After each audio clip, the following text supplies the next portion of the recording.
اب مختصر تلاوت کے لیے میں دعوت دیتا ہوں حذیفہ ربانی صاحب کو۔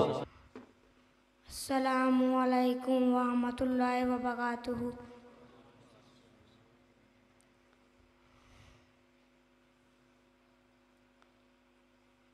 اعوذ باللہ من الشیطان الرجیم،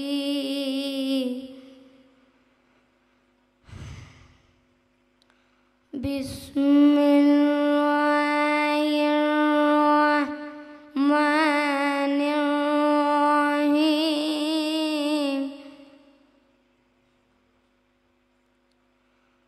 قل اعوذ برب الناس،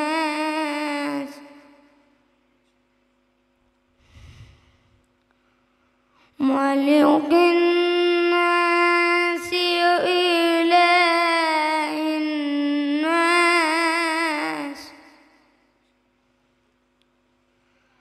من شر الوسواس الخناس،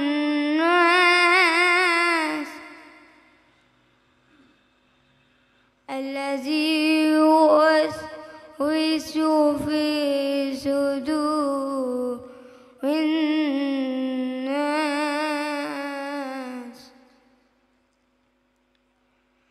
من الجنة والناس،